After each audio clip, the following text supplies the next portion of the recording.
کلام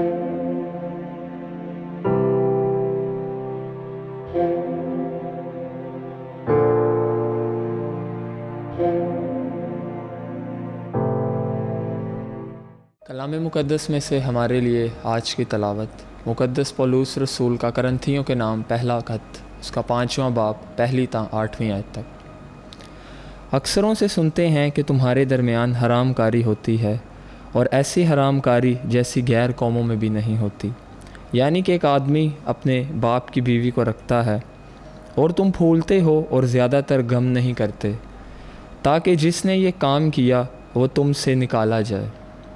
لیکن میں بدن کی نسبت غیر حاضر مگر روح کی نسبت حاضر ہو کر اسی طرح کہ گویا حاضر ہوں اس پر جس نے ایسا کیا۔